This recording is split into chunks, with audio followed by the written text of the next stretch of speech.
Hər kəs salam, Kripto Azərbaycan izləyiciləri yeni bir video ilə daha qarşınızdayım. Dostlarım, dünən bilirsiniz ki, bazar ciddi şəkildə çöküş yaşamışdı və təəssüflər olsun ki, artıq bir neçə nəfərin ürəyi dözməyib, yəni intihar falan edənlər də olub. Qlobaldan bu tərz xəbərlər artıq eşitməyə başlayırıq, bu tərz xəbərləri görməyə başlayırıq.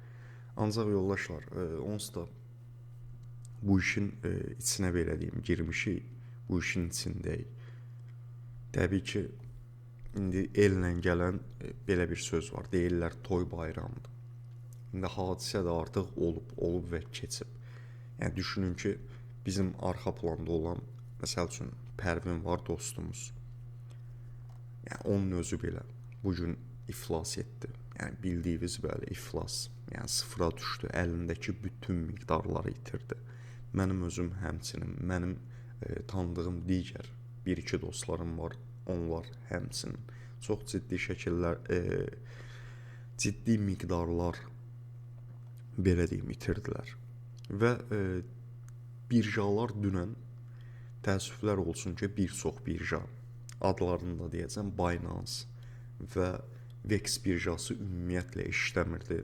Vex'də mənim biraz pulum var idi. Oradan DEX valyutası satın almaq istəyirdim. Onu belə satın ala bilmədim. Ondan sonra Binance-da hər hansı bir əmr qoyurdun, o əmrlər işləmirdi. Yəni short pozisiyası açmaq bir sözlə mümkün değildi. Yəni belə deyim də sizlərə. Bu düşüş normal bir düşüş deyil idi. Başa düşdünüz?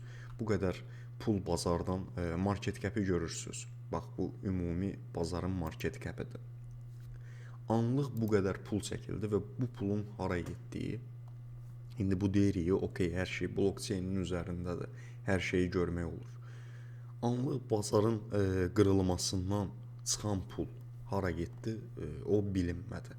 Keçən dəfə xatırlayırsınızsa, Bitcoin dominansı haqqında danışmışdıq. Yəni düşünün ki, hələ ki altcoinlərdə belə deyim də 28%-lıq yenə də deyirəm bir pul var, ancaq qırılmaya baxanda yəni bu o deyil də, başa düşdünüz. Bu o deyil. Yəni bu tamamilə bu düşüşlər, bu yəni olanlar tamamilə birincisi long pozisiya açan liboy bir adamı hamısı başladı nə eləməyə, hamısının pozisiyalarını, əllərindəki pulları tutub dartıb almağa.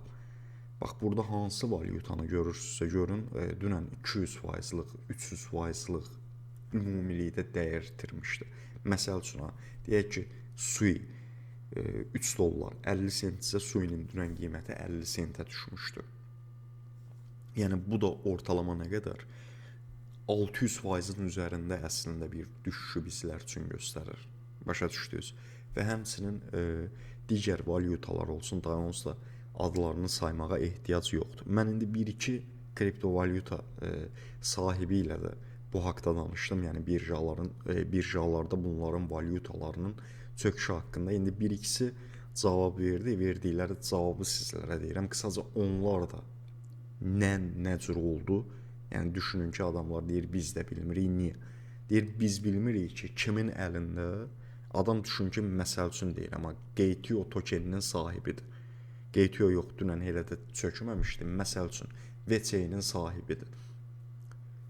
VeChain'də valyutası elə bir Nurlan adında bir qaqaşındır. Nurlandan sual verirəm. Nurlan deyir mən bilmirəm ki, VeChain'in hansı oğlanın əlində 100 milyonluq VeChain token var idi, o bu şəkildə mənim valyutamı çöktürdü.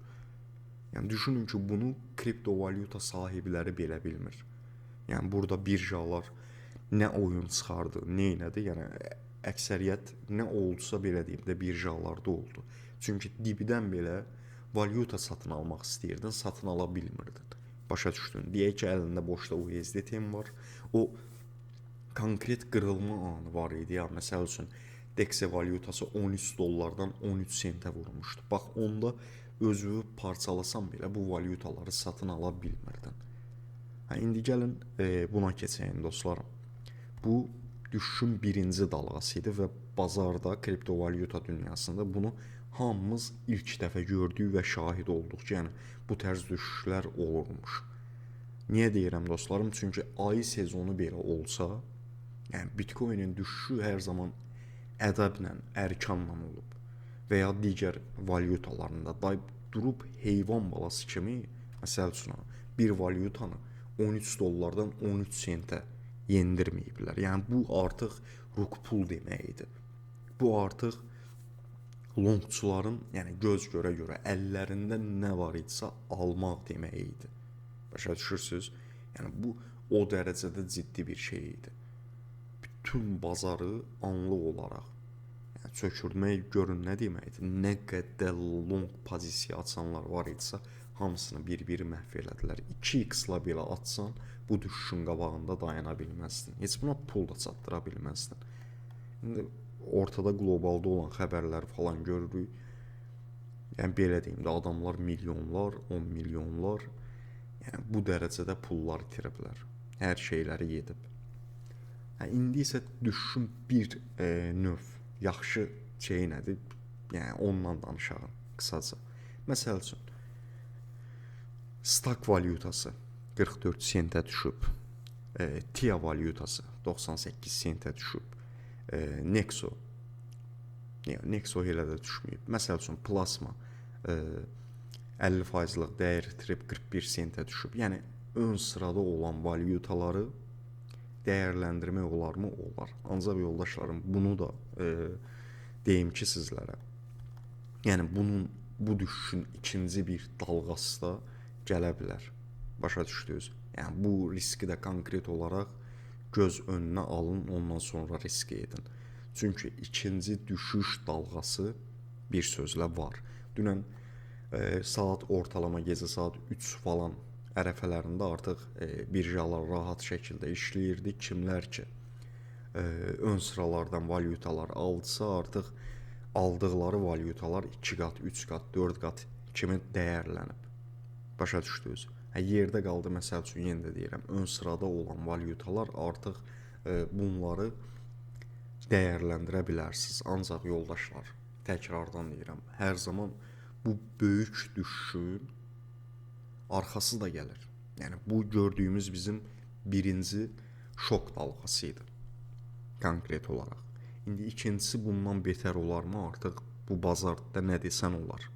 Ona görə yatırım etdiyiniz miqdarları ilk başlarda itirmiş olaraq görün, başa düşdünüz. Ona görə elə bir miqdarlar yatırım edin ki, yəni bu sizə konkret olaraq gələcəkdə hər hansı bir can sıxıntısı falan verməsin.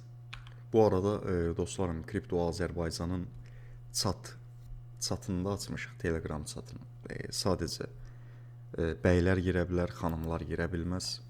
Çünki orada olar da, yəni hamı orada kişidir, yəni bəzi söyüşmüş ola bilər. Belə təkrardan Allah hamımıza kömək olsun deyirəm və ikinci inşallah ki düşüş dalğası gəlməz, ancaq ön sıradakı valyutalarda bu şəkildə dəyərləndirə bilərik. Sağ olun, hələlik.